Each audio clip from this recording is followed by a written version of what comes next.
और झज्जर के बाडसा एम्स में एक सेमिनार का आयोजन किया गया। इस सेमिनार में दिल्ली और हरियाणा समेत कई राज्यों के चिकित्सकों ने हिस्सा लिया। दिल्ली से आए कई चिकित्सकों ने सेमिनार में अपना डिजिटल ज्ञान पर फोकस रखा। उनका कहना था कि वो समय अब आ चुका है जब रोग और रोगी की बीमारी का पता लगाने और उसे ठीक करने के लिए चिकित्सक किताबी ज्ञान के साथ साथ या तो लाइब्रेरी या फिर अपने सीनियर से सलाह लेते थे।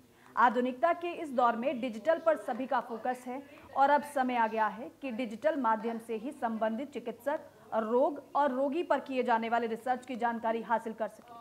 सेमिनार में वैसे तो कई बीमारियों के बारे में डिजिटल माध्यम से जानकारी हासिल करने की बात कही गई, लेकिन मुख्य रूप से कैंसर की बीमारी को लेकर भी सभी वक्ताओं का फोकस रहा।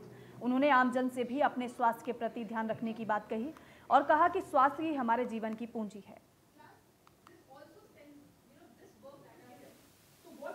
इसका मकसद ये है कि जो रिवॉल्यूशन हो रहा है डिजिटल टेक्नोलॉजी के अंदर, उसको मेडिकल फील्ड में कैसे उसको इस्तेमाल किया जाए। तो कभी तक पुराना जो तरीका था, कभी टेक्स्ट बुक में पढ़ते थे, लाइब्रेरी में जाके बैठ के पढ़ते थे, और इतनी सारी नई चीज़ें आ रही हैं कि जो आप मोबाइल के ज़रिए या लैपटॉप के ज़रिए आप क्विकली आप एक्सेस कर सकते हो। पहले क्या होता था, कभी आप कोई चीज़ मान लीजिए आपको देखना है, किसी हार्ट की कोई प्रॉब्लम है मान लीजिए, उसके ट्रीटमेंट के लिए अगर देखना है तो उसमें फिर आपको पहले सोचना पड़ता था, फिर आप सीनियर से कंसल्ट करते थे। अब अभी क्या है कि अब आपने जैसे उसमें डाला अगर उसमें, तो उसके ज़रिए आप देख सकते हैं कि भाई इस पर्टिकुलर हार्ट की बीमारी में कितने लोगों ने अभी तक उसका इलाज किया है, क्या उसमें कॉम्प्लिकेशन हो सकती हैं।